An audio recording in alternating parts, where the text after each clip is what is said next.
Spotlight. Good morning, everyone. Good morning. Welcome to another edition of the Apel quarterly webinar series. And it's the last one for the year 2024. Good morning, Tosin. Good morning, and how are you doing today? I'm good. How are you doing today? Very well, thank you.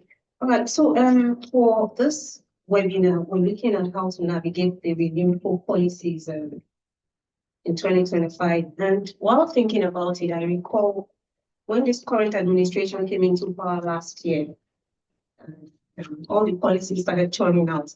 I told myself that, oh, wow, this is good. Those people are hitting the ground running.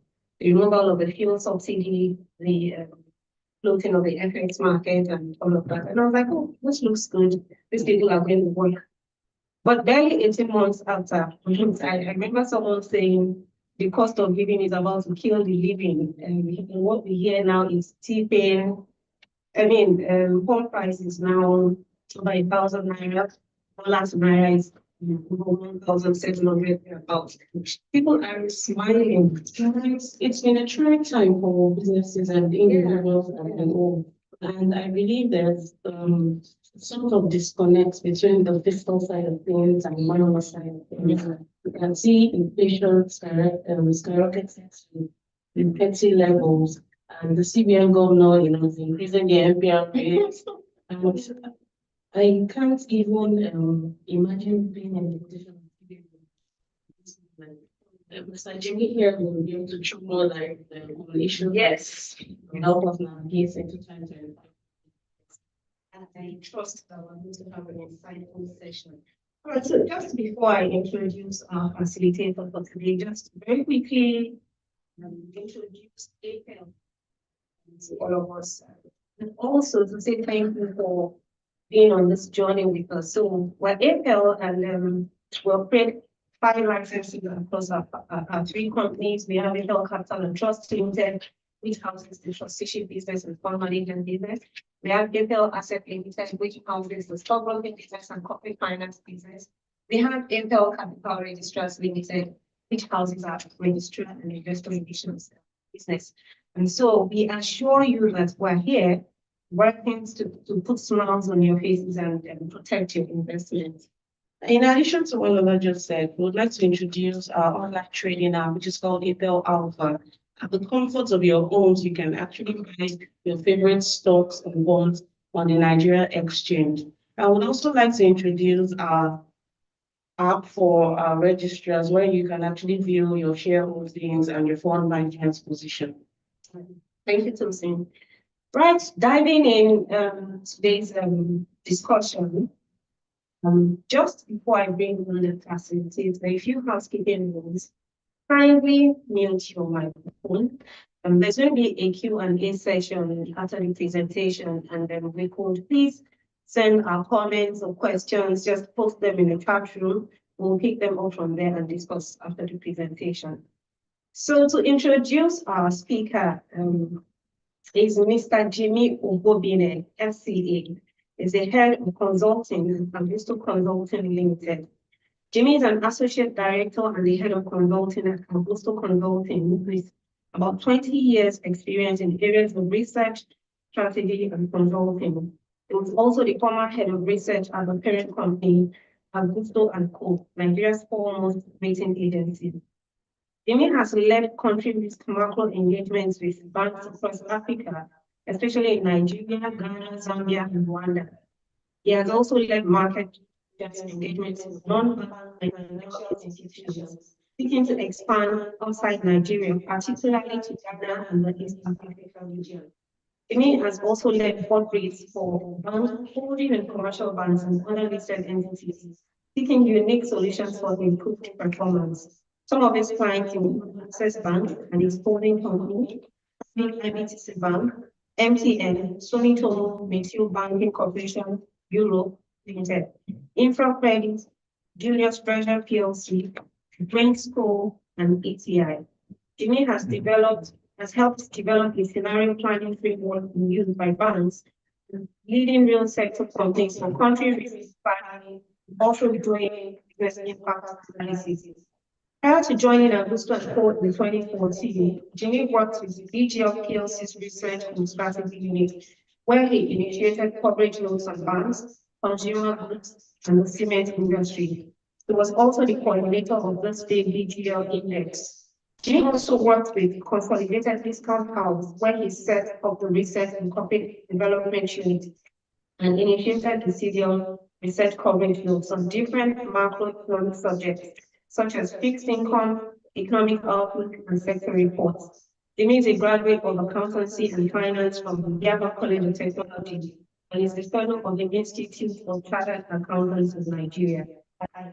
He's also an alumnus of Lagos Business School Senior Management Program, FMP 71, and the Frankfurt Business School's Leadership Program, and the IMD in Zurich, Switzerland. We very warmly welcome you to today's edition and thank you for joining us this evening. Thank You you. have the floor. Thank you very much. Good morning, everyone. Thank you for joining us in this conversation. Like you said, what we'll basically be doing is trying to see how much we can look into the rest of the year and into next year.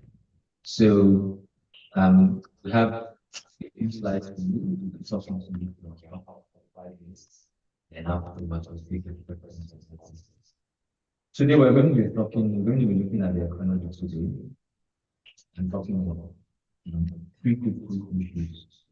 Looking at the economy, looking at the key of the economy, exchange rates, interest rates, and inflation. We'll spend more time on inflation. Why? Because that's how it impacts. So when we say things like cost of living, we need to talk about inflation.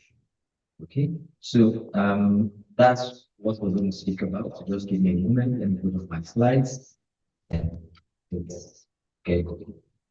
Thank you.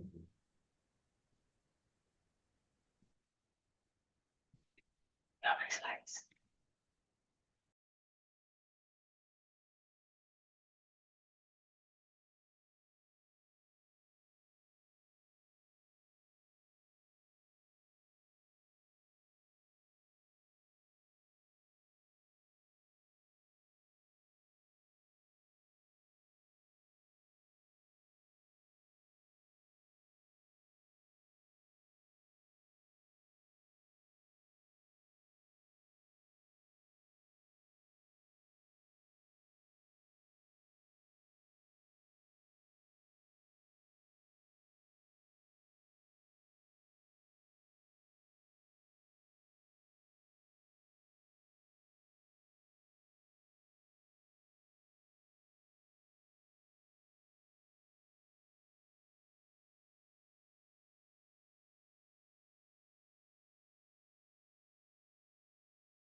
Okay, so back.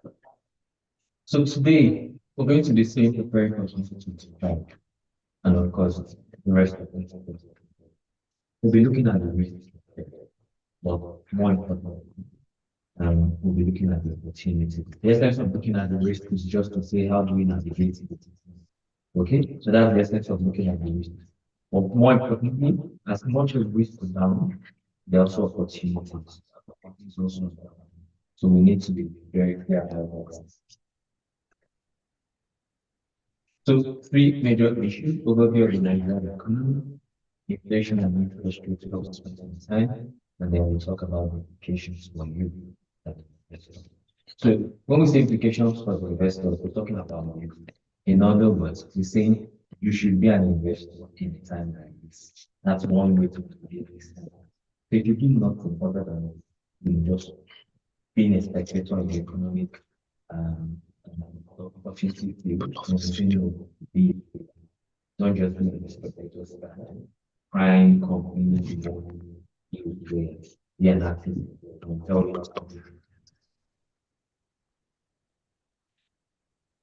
have to be, because looking into next year is 5 an interesting exercise.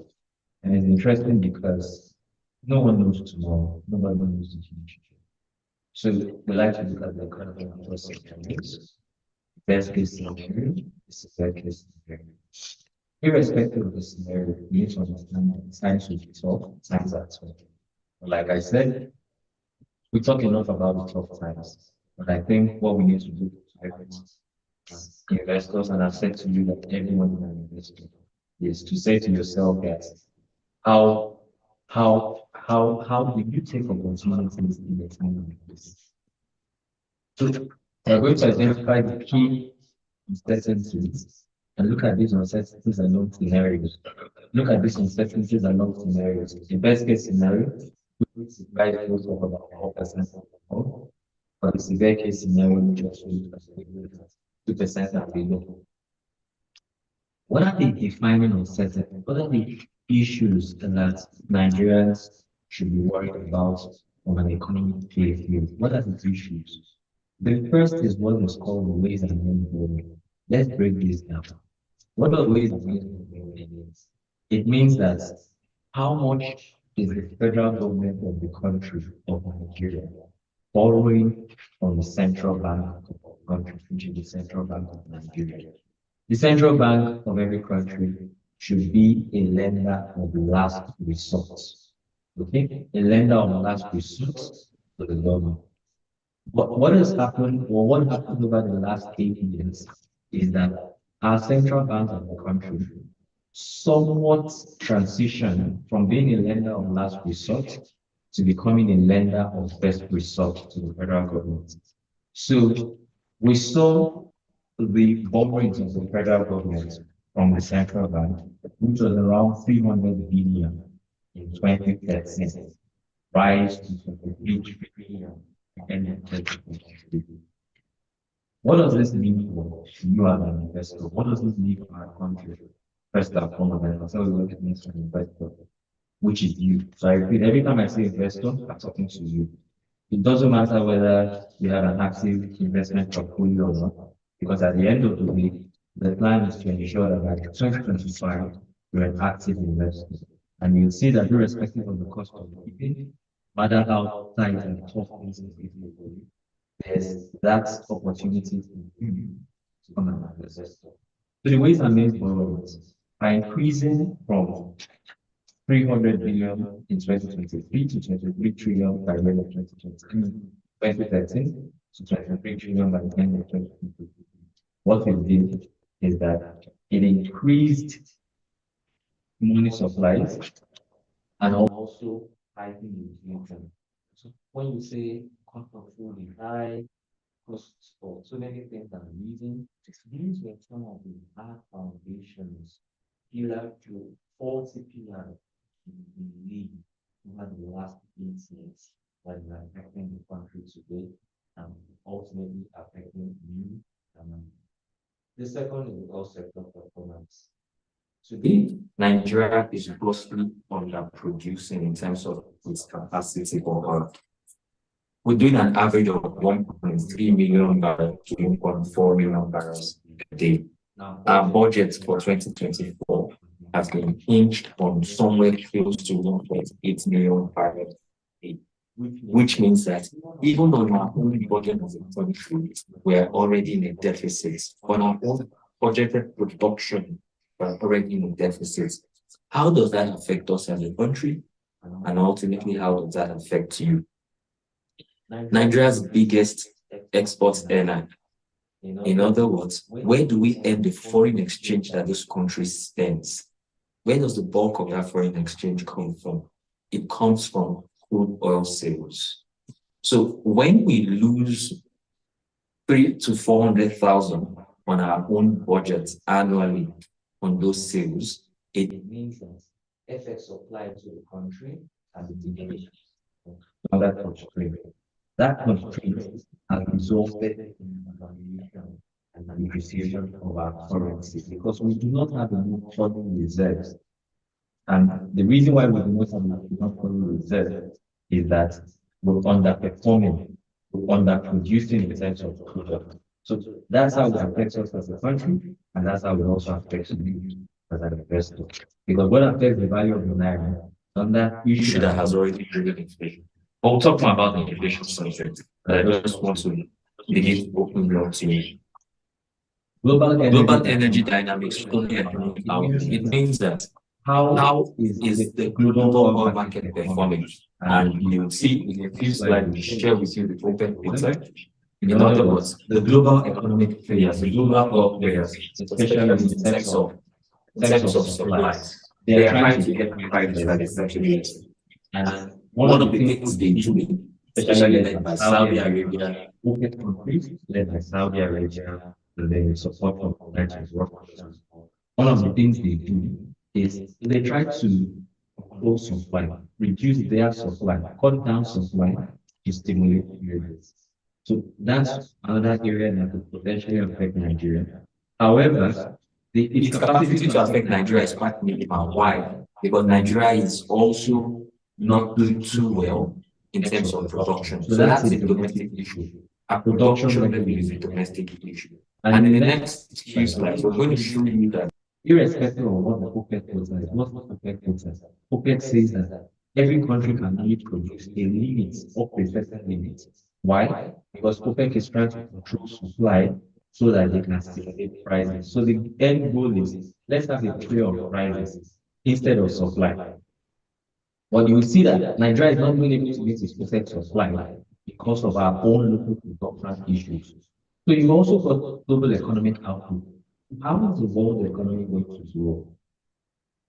These are in Nigeria. If the world economy isn't going as strong, then that ultimately affects Nigeria because Nigeria taps into the global economy. Energy transition and subsidy reforms. The government is trying to do away with decades old subsidy regime. Our citizens. There's been a direct impact on fuel prices.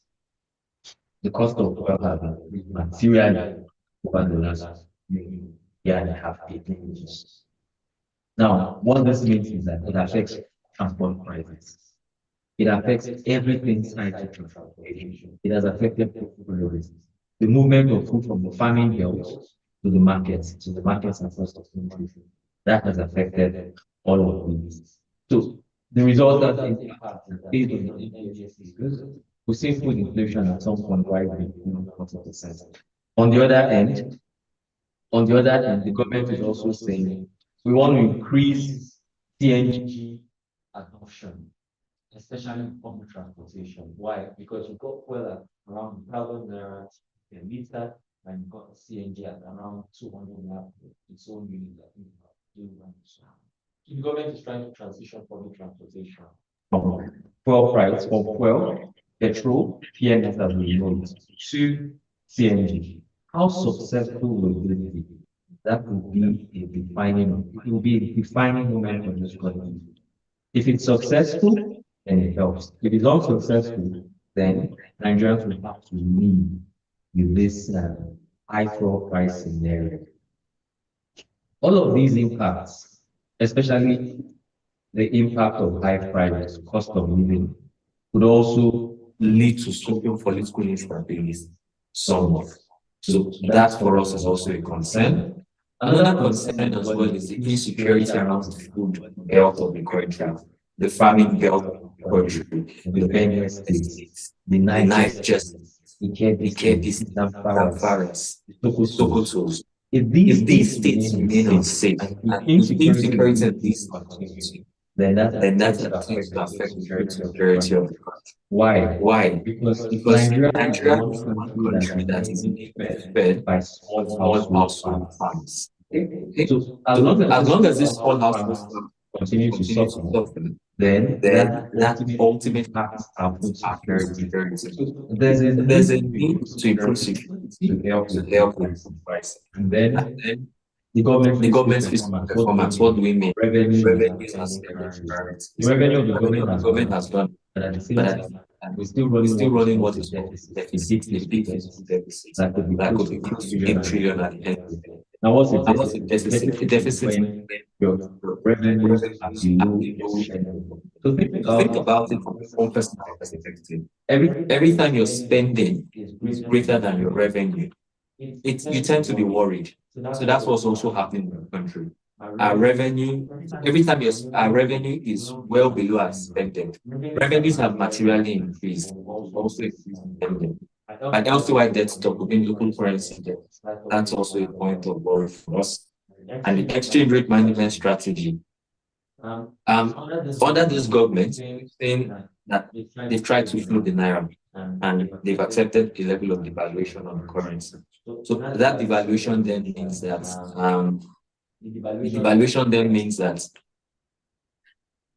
the naira has become really weak vis-a-vis our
The data we have here basically looks at what OPEC tells Nigeria it can produce in terms of OPEC oil production closures. And then, secondly, what is Nigeria's actual production? Let's take a look at it at 2019, where we shot beyond OPEC quota. We were able to do 2 million barrels per day. And let's take our eyes to 2023, 2024. So in So in 2019, 2019, we did 2 million barrels per day. In 23, 2023, we did 1.2. In 2024, 2024, we're we're the same same to to 1. 1. What What does does that that mean? mean? It It means means that that in roughly in roughly around around 5 years, years, Nigeria is losing its own capacity to produce an extra 600,000 barrels per day. Okay? Any country that's losing 600, and remember, this 600,000 barrels per day, it's not all about OPEC quota. If OPEC quota were to increase once again to 1.9, where it was in 2019, Nigeria would not be able to meet that capacity because of all of the production issues we've had. So this also has an impact on exchange rates for us because it means that our export capacity for the biggest export earner for us has been diminished. Our external reserves have become weak as a result of that. So look at what our external reserves were in 2018, $43 billion. 24, we're forecasting will be 33. What does that mean?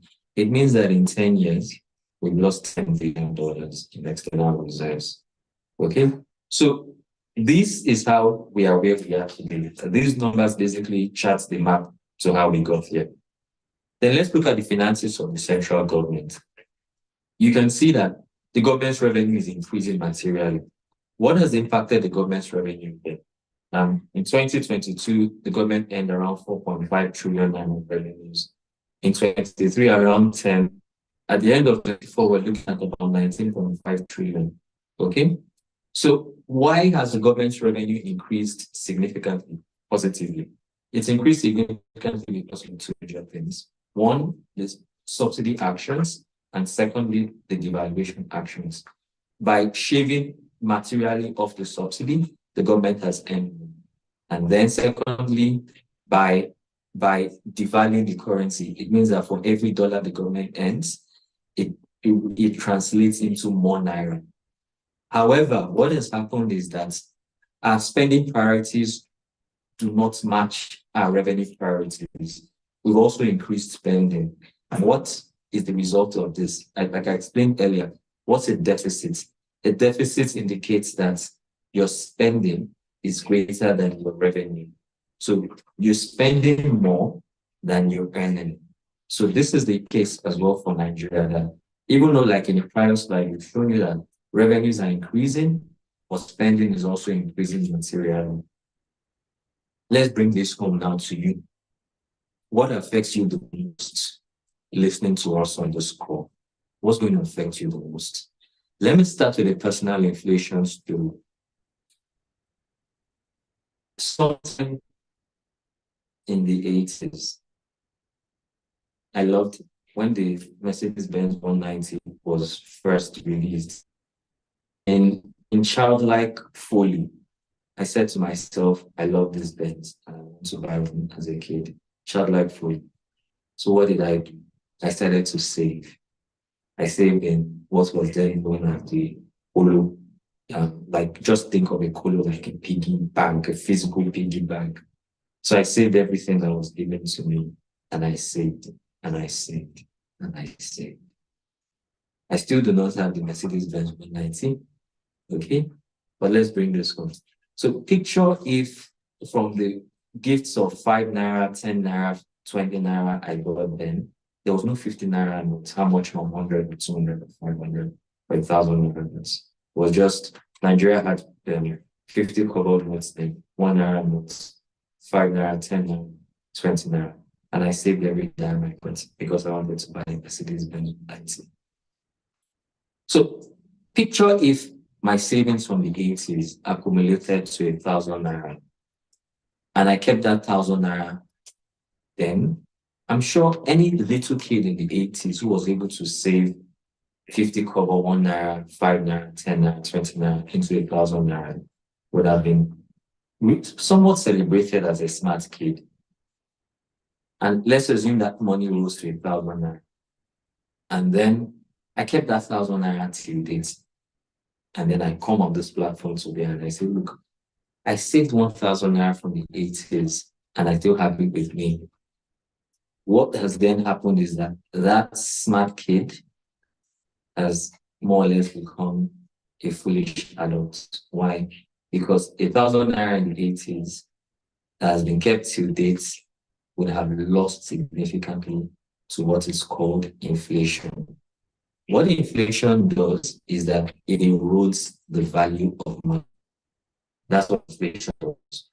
It erodes the value of money. And this is not a Nigerian problem. Everywhere you've got money, there's always inflation lurking. And that's why in 1980, permit us to get back into history. A lady who was standing on the side of the political divide you belong, she was responsible for reforming the UK economy. Her name was Baroness Margaret Thatcher. At the 1980 Conservative Party conference, she said, inflation destroys nations and societies as surely as invading armies do. It is the parent of unemployment. It is the unseen robber of those who have saved. What does that mean? It means that inflation will practically, and just picture it like this, rodents eating your money. That's what inflation will do. It's like a rodent that will go to that money and eat it because it is the unseen robber of those who have saved. So, and these are the headlines today from Nigeria. Today's headlines from the Guardian: inflation, Nigerians bone as she bites.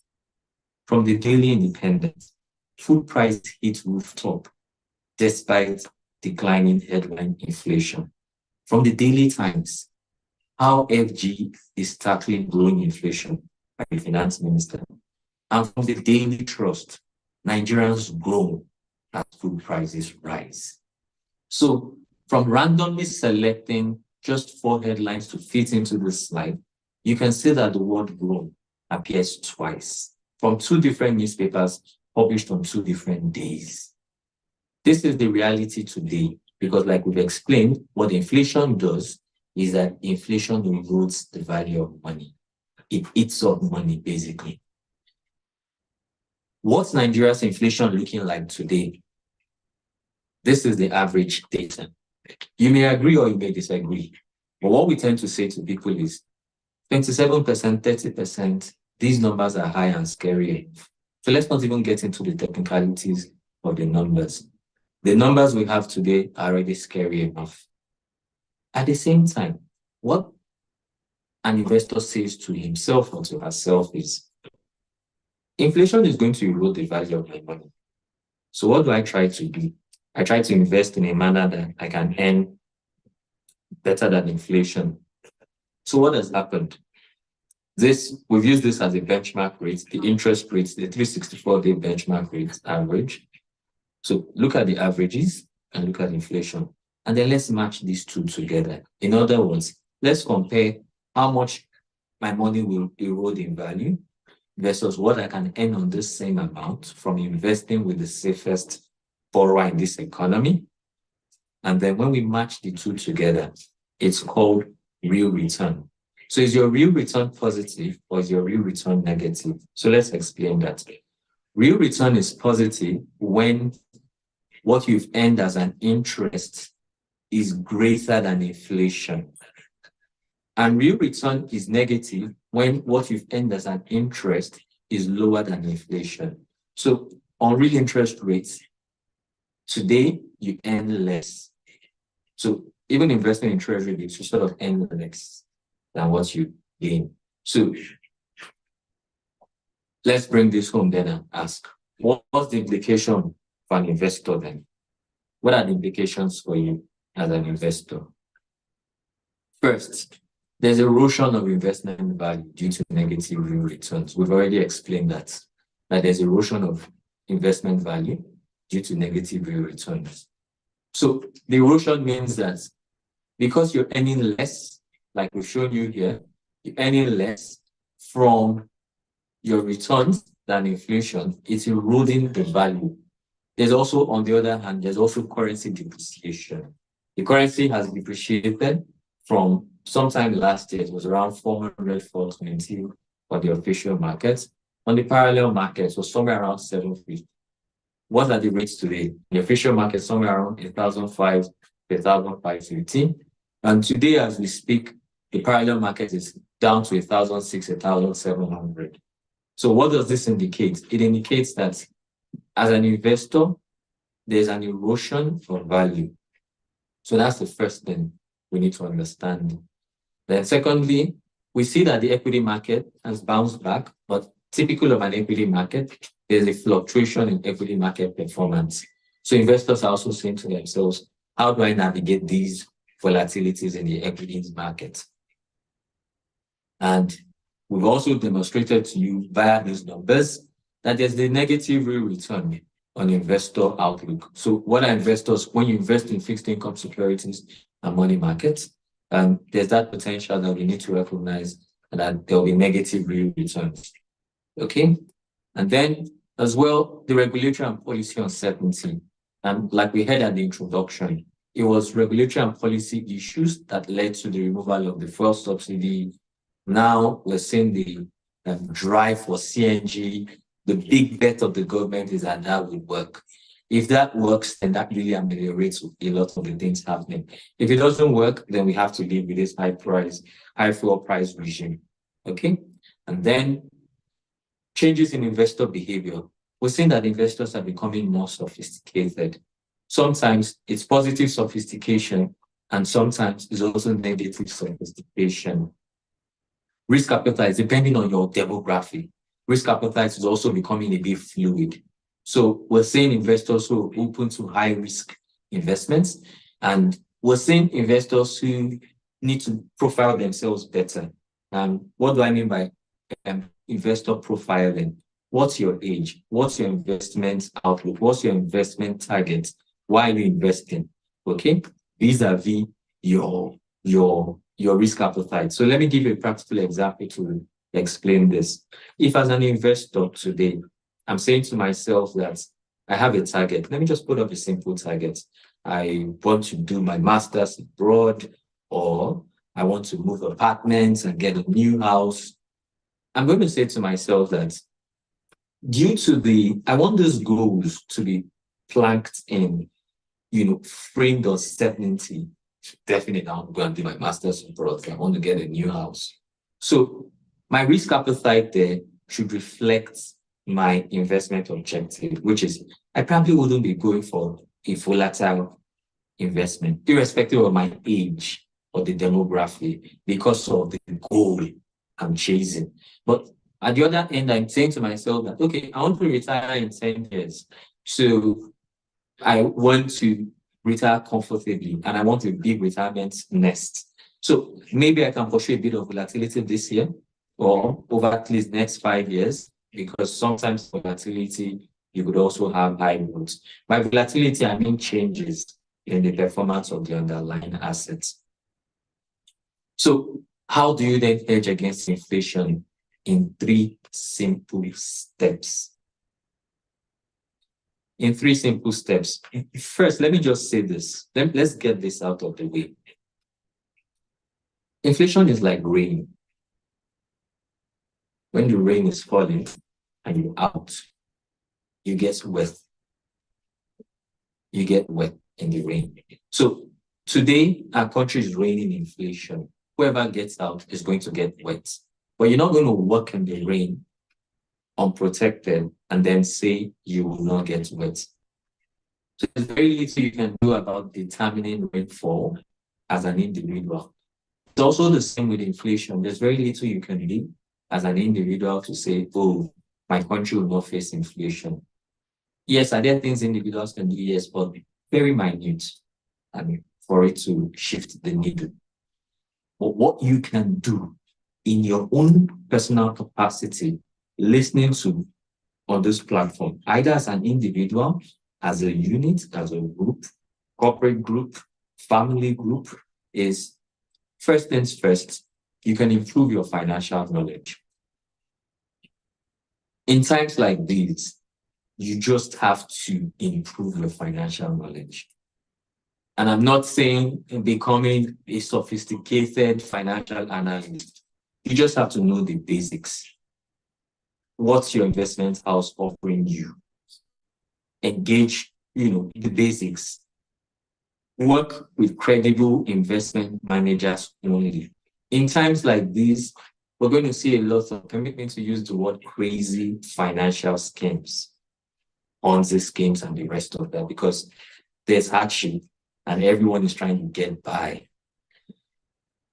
Be careful. Work with credible investment managers only. Is this investment manager licensed by the Securities Exchange Commission? If it's a financial institution in the banking space, is the institution licensed by the central bank? What's the credibility out there on this investment manager? Okay. And then thirdly, one thing you can also do is to diversify your investment portfolio risks. Now, this indicates that the assumption here is that you're even an investor.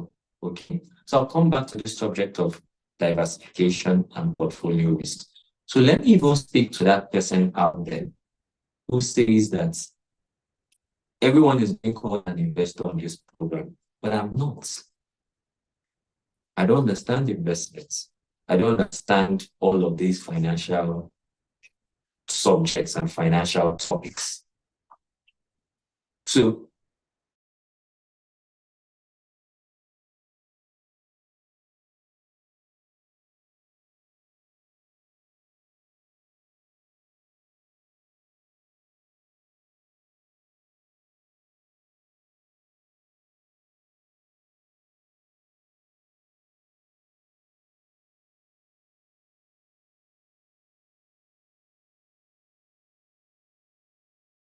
in times like this, especially, and I don't even want you to just talk about 2025, but even 2024 for the rest of the year. There's always this danger when we talk about a new year. A lot of people say to themselves that I will start these new ideas or new initiatives next year. First, I'll say to you, please start now, today. So first, define what your goals are. Ensure that these goals are achievable. Whatever goal it may be, define it.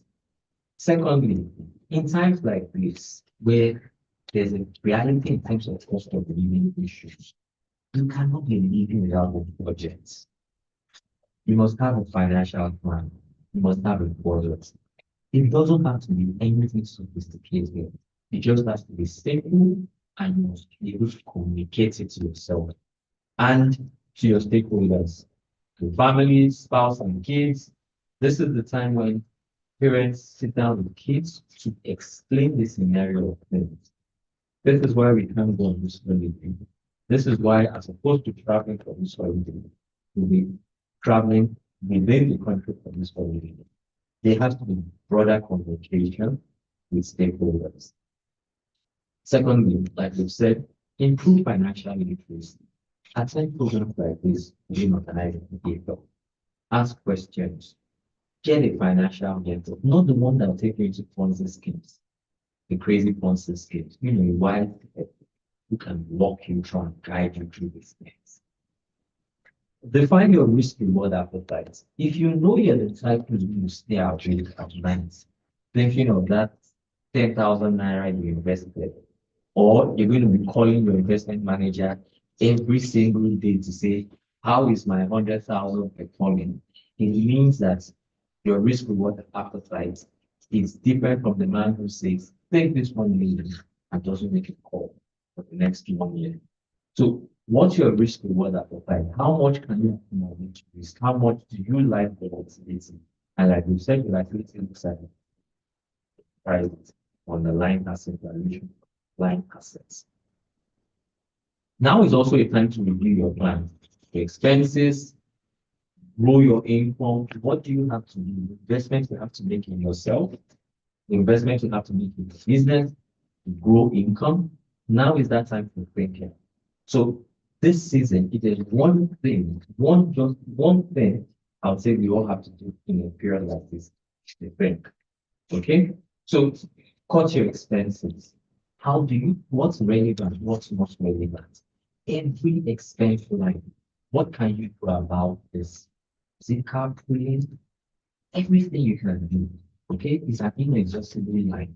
And then grow your income. How do you do your income in a time like this? Review your financial plan. But very importantly, stay positive. Frustration will come along the way. You'll see that your budget is messed up, things like that. Continue. Do not say, I failed on my budget last month, so I'm not going to have a budget again. Continue the process, iterate. Seek mentorship and coaching from wise bets. And then celebrate the successes you achieved during the course. Celebrate the milestones. So if you can follow all of these steps, then it means you can become an investor. Then, like I said, diversified investment and portfolios. There are all sorts of asset classes out. There's equities, there's fixed income, which means you can buy treasury bills, you can invest in equities and stocks. You can also invest in money market funds. You can open a trust account for kids. Work with your credible investment manager to guide you through all of this. Okay? Thank you very much. I'll just take a pause, begin to take one question. Thank you very much.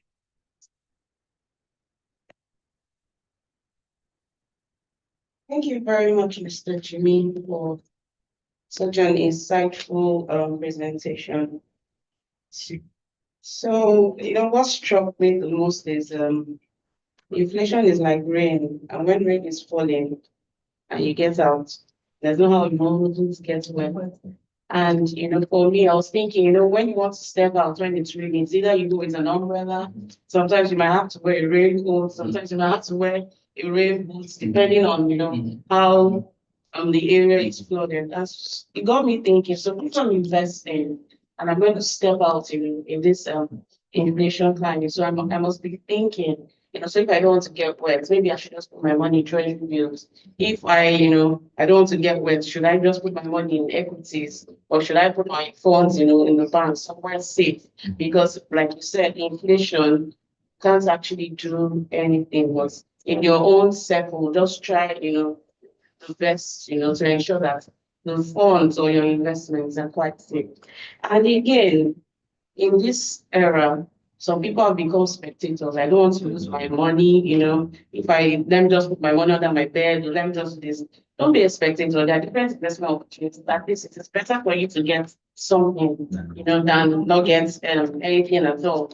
I know, and for our Gen Zs, the younger ones, you said times will be tough.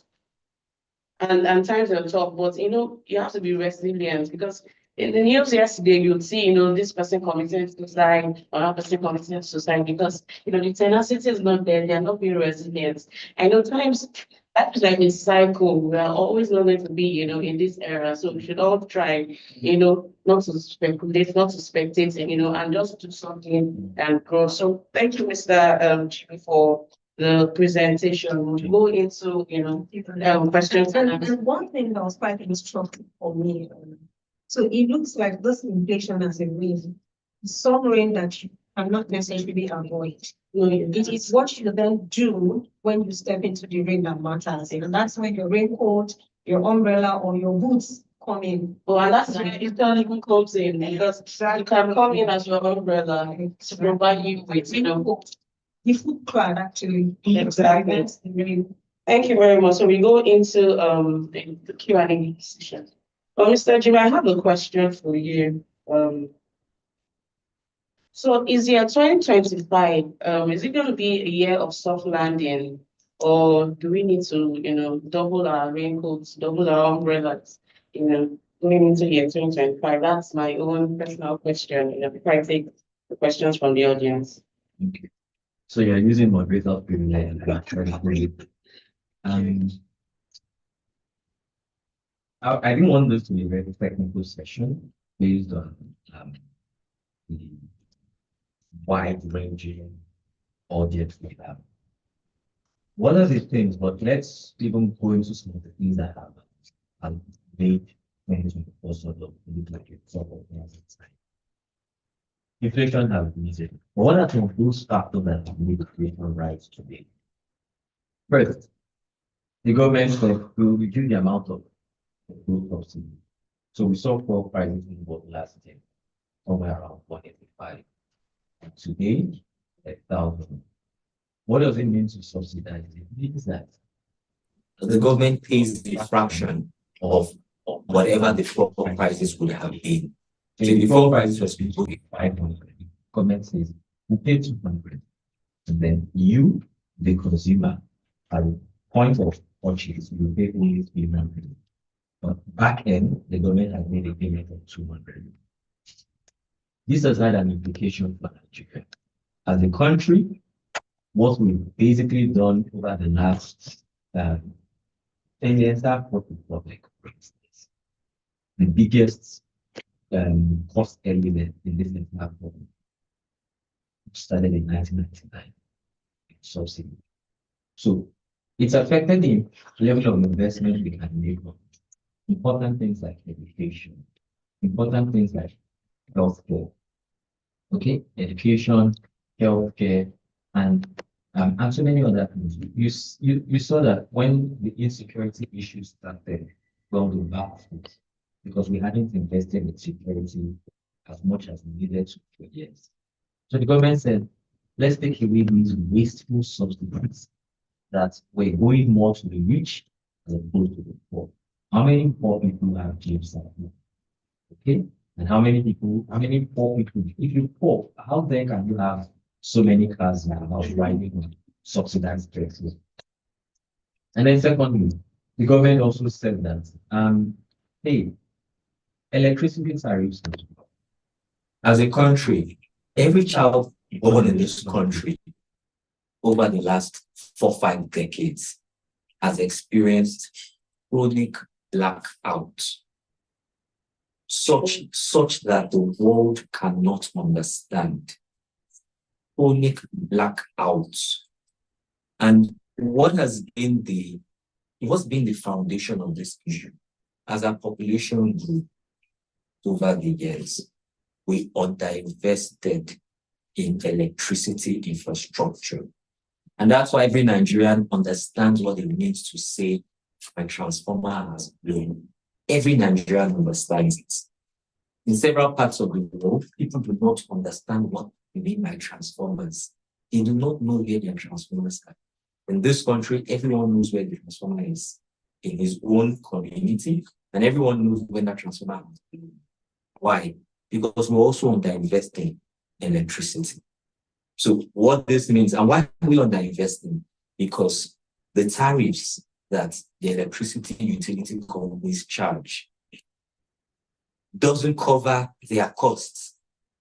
So we've not had cost-reflective tariffs. In other words, if they take 10 naira from us as tariffs, their cost is probably 20 naira. So where's the extra 10 naira going to come from? So just picture this as someone who's involved in the sale of anything. If you're selling this bottle of water just here with me, and you buy it at 10 naira, and you have to sell it at 5 naira. The question then is, where's the extra 5 naira going to come from? How are you going to continue in business if you keep selling this bottle of water for 10 naira? When you're buying it at 20 or something like that. So that has also been the scenario with electricity in this country. And that's why our transformers keep blowing up. That's why our national grid keeps collapsing. And that's why we constantly suffer blackouts. This is 2024. As a country that has ambitions, you can't keep suffering these kinds of blackouts anymore.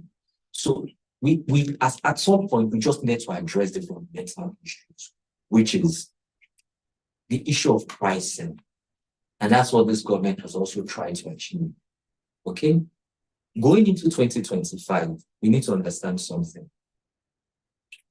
We're trying to achieve some levels of price corrections in key commodities like petrol, especially in the energy space, like petrol and like electricity. What that means then is that should there be a need for price increases again, should there be a need for electricity tariff increases, it will happen. So that's the summary of all of this. It will happen. Okay? It will happen. So going into 2025, first get your minds out of, I want to see petrol at 500. No, it probably won't happen because it'll be market determined. As much as possible, these commodities reflect market pricing, demand, supplies, cost of production. Okay? Same with electricity tariff. But this is the possible good news, especially with the subject of electricity. Initially, when we had this band A, band B, band C, and band D, so many Nigerians who have been crying from the day of their birth. Oh, Nigerians suddenly said, I don't know power anymore. Sure. I'm getting too much supply of electricity. Why am I getting 20 hours of electricity supply? I'm okay with 16. It was quite interesting that Nigerians suddenly didn't want electricity because it was a shock. Some you can call it a positive shock, you can call it a negative shock. A positive shock in the sense that supply increased, but a negative shock in the sense that it then hits bottom lines, your pockets. So what this means is that, and that's why we said, going into 25, one of the things we must do properly is financial planning. The era of wasteful consumption is over. That's the first thing going into 25. We shouldn't be waiting for 25 to learn these lessons. We should start today. So the era of wasteful consumption is over and over for good. Because I do not think any other government will be able to come and take us back to fuel prices that those fairy tales they once were, and take electricity tariffs back. But the reason why the electricity companies are able to give us more supplies, whereby Nigerians we're now shocked when you do not have electricity, whereas those ones that don't, we're once used to, having blackouts for days, but now it's a shock to us because expectations have improved. We now expect to have more electricity supply, but someone has to pay for it.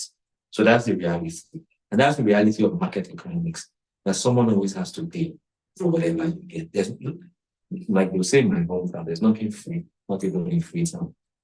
Okay? Okay, I quite agree that supply of electricity helped to curb some wastages. I mean, an average Nigerian now remembers to turn off the AC when you're not using it, or even sleep without it. Of course. So I quite agree. Mm-hmm. Thank you, Mr. Chibi. So there's a question for you here. So this question says, What is your outlook for USD/NGN exchange rates at year end in the worst case and best case scenario? Okay, so as opposed to throwing around numbers, because we understand the impact of speculative activity when you throw around numbers, what I'll say to every Nigerian out there is, and let's focus on one key issue, which is our production. The data we showed reflected two things. We were just 2019, just 4 or 5 years ago, we were doing 2 million barrels per day. Last year we did 1.23. This year we did. Our outlook for the Naira is entirely hinged on our oil sector performance, entirely. So what every Nigerian should know is this.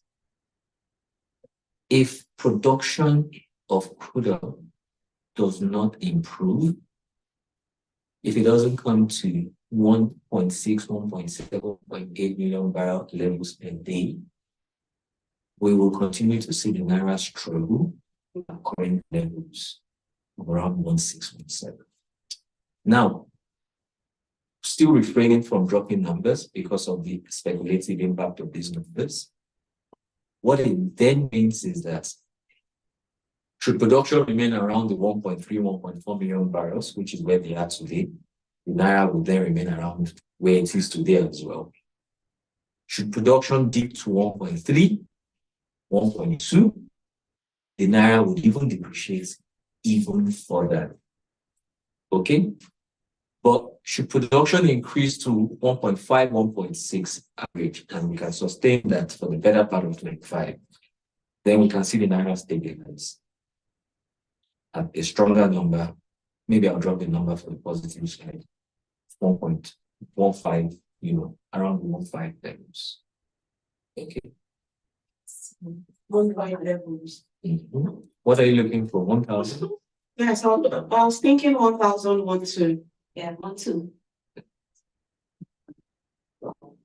Yeah, so Mr. Jimmy, If you see Naira at 1,000, to wake up. It's a dream. And Mr. Jimmy, this question is for owners of businesses, employers of labor. So how can they grow their businesses in going into year 2025 with NPR at 27.5 regions to borrow funds from the bank? You'll be targeting about 33 to 34%. What kind of business are they going to do that they are growing?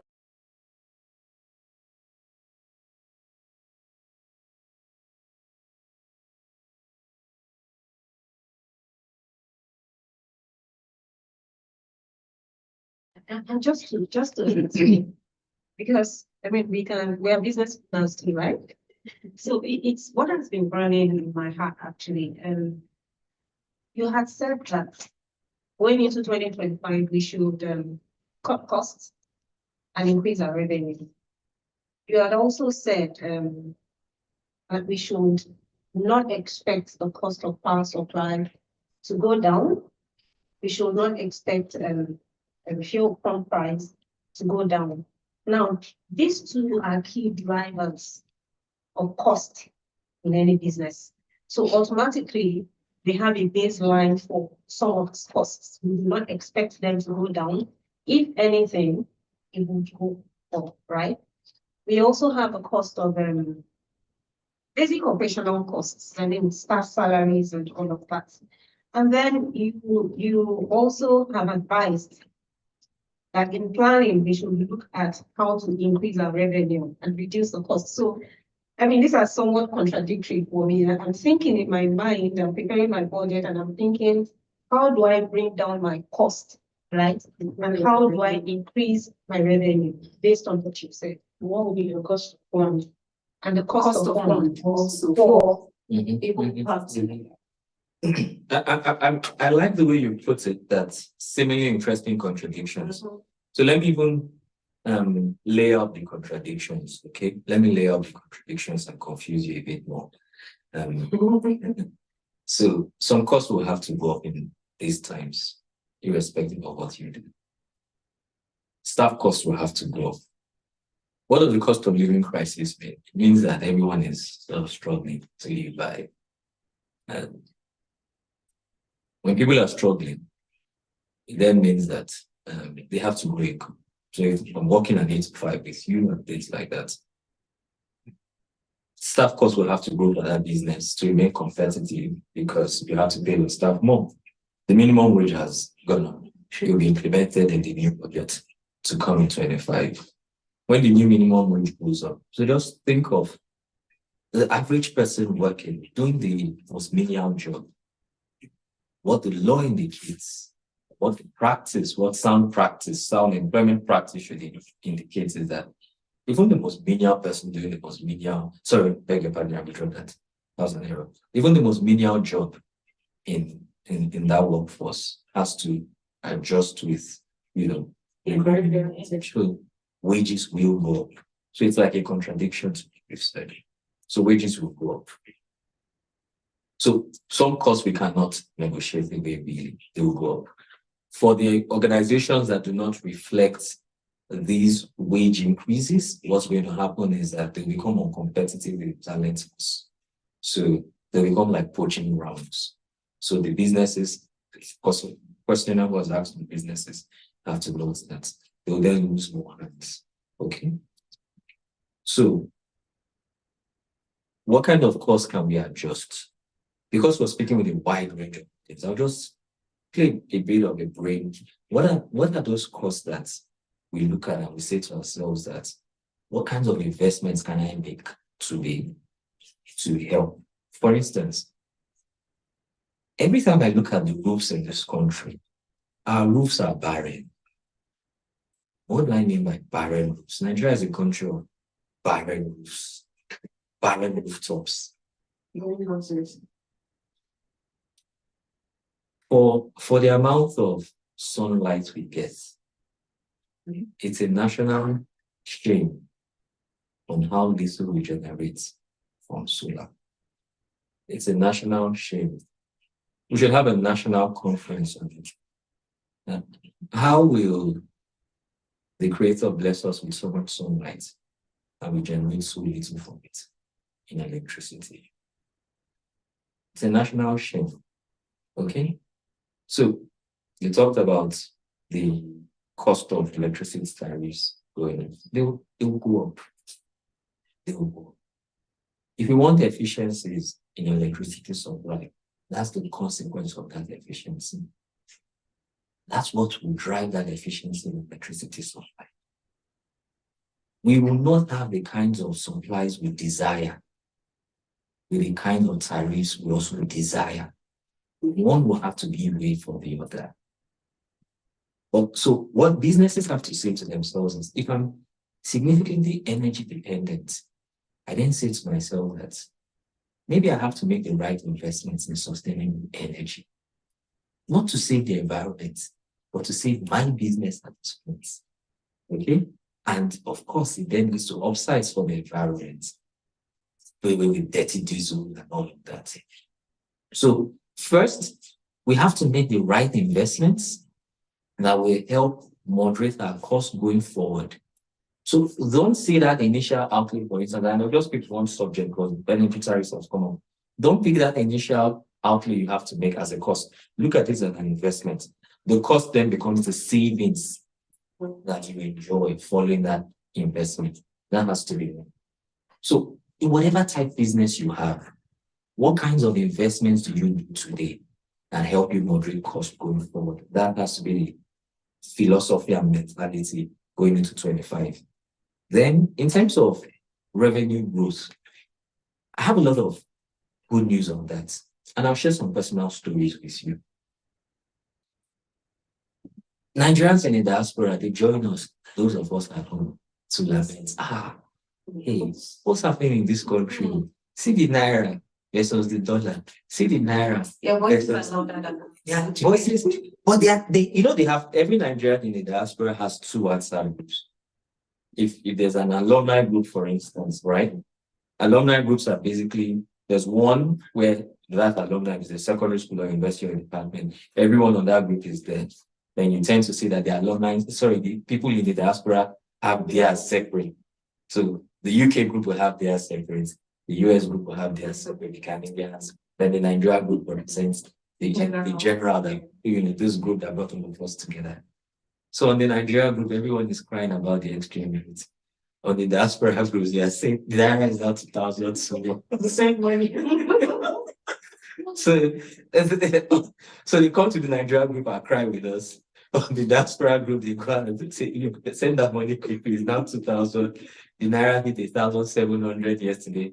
Send that money quickly, fix that project on time, build that house quickly, enjoy the upsides of the revaluation. Like I said earlier, our exports have become more competitive. That's the reality. Our exports have become more competitive.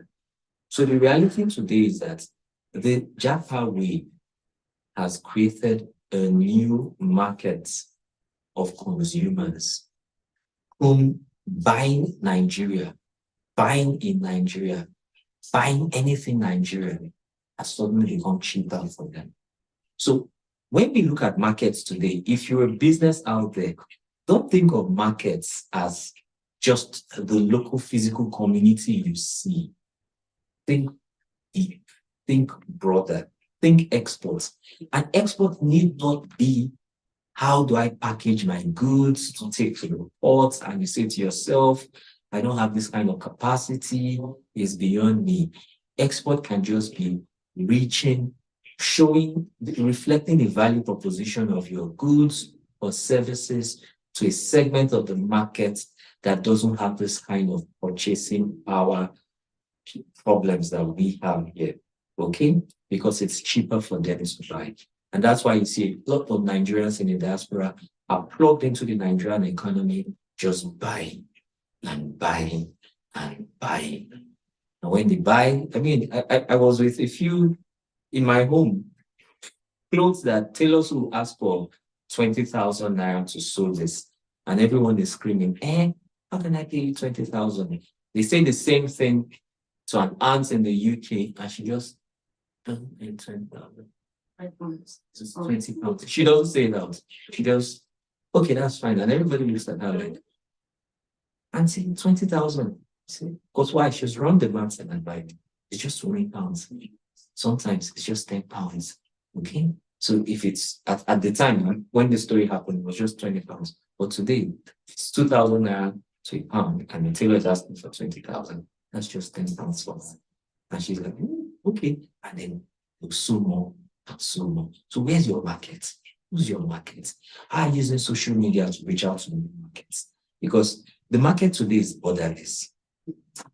Borderless in terms of either that local community, so you can reach out to different parts of Nigeria, depending on how well you can engage your social media, and you can reach out to different parts of the Nigerian diaspora across the world, depending on how much you can engage in social media, or even in your home groups. But the important thing is then trust matters, integrity matters, word of mouth referrals are hinged on trust and integrity. Okay? Thank you very much. We need to think global. Yeah, think global. Yes, made in Nigeria, but thinking global. But there was something that came to my mind while we were talking, right? I hear the part of people in the diaspora bringing money in, which is a good source of effects for us. But I'm also aware that quite a number of people, and I'm not going to pin this on Gen Zs, right?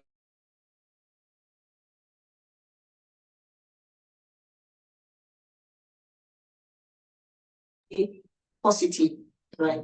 There are a lot of people who think it is finished for the country, right? And they are thinking that the next best place to be is Canada, the UK, the US, and there are some of us who always appear mad when we talk, foolish when we talk, and we say there are countless opportunities in Nigeria if we know how to do. What advice would you have for us?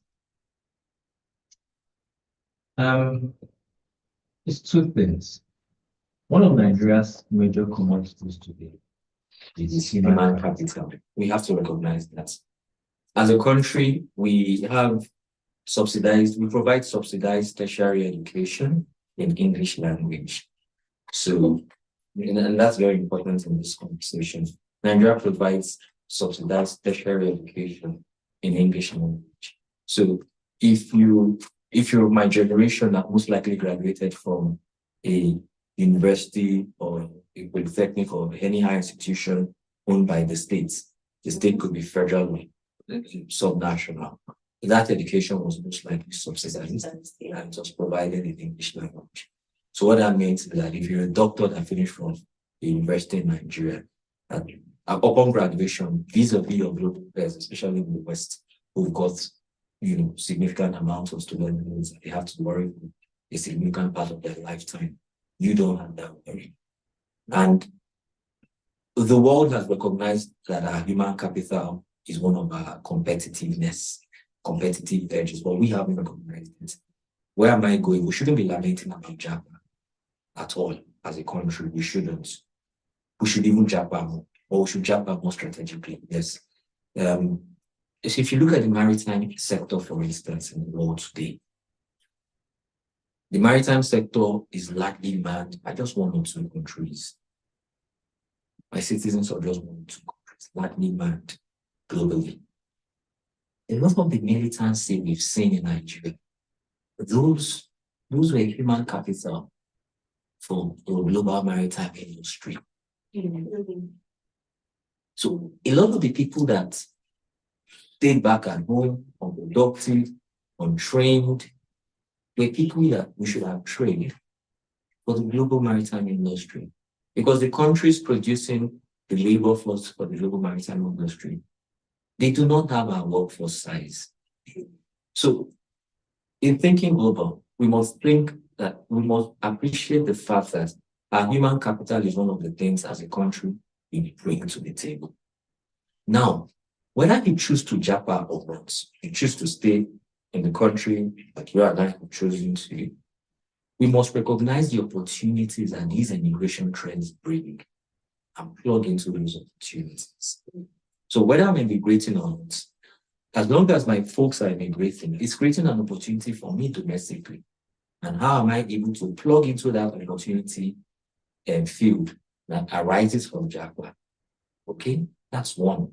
So rather than rail against it, let's see it as a bundle of opportunities. If you're in an Abeokuta Adire market selling Adire today, the more people Japan, the better for your business.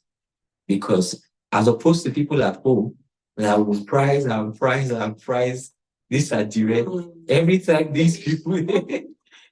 these people just keep quiet when you tell them the price, every time they just take a deep breath, what they've quickly done is they run the maths.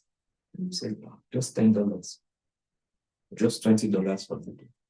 And you tell them, break. That's what they've done.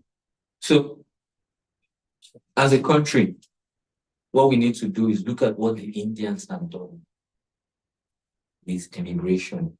How they've and one thing we need to know about the Indians is that in India, you can only hold one passport.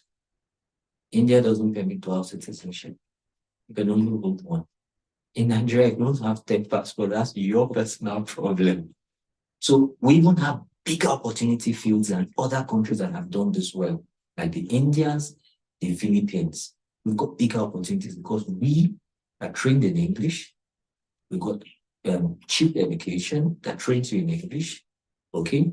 And very importantly, we permit multiple citizenships. So that Japan wave is creating a new vista and window of opportunities that those who are still local can plug into to expand markets, expand opportunities, expand trade with our immigrating communities. Thank you very much. Thank you. Thank you, Mr. Julie. That's such a wonderful, interesting time. Yeah, conversation with you. So I'll hand the floor over to Lola. So I'm guessing we do not have any more questions. The very good thing about our facilitator is, I know he's a phone call away. Yeah. Although I know time is money, but I know it's also a phone call. Thank you so very much for joining us today. Thank you for the very practical insights you have shared. And very many thanks to our audience. Thank you for your patience. Thank you for joining us at every webinar. And like I said earlier, this is the last one for 2024. I believe that with the insights we have gained, we will be able to maintain the steez in 2025. But again, we will cut our costs according to the quantity of the fabric we have, right? Once again, before we wrap up, just to introduce Apel to you, we are a one-stop financial institution. We have 3 companies that operate 5 licenses. We have Apel Asset Limited, which houses our stockbroking and corporate finance business.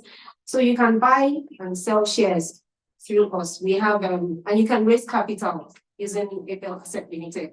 We have Apel Capital and Trust Limited. It houses the fund management business and trusteeship business. And we have Apel Capital Registrars Limited, which houses our registrar and investor relations business. We assure you that we've got you covered in the inflation rain that we cannot avoid according to our facilities. And once again, thank you very much for joining us.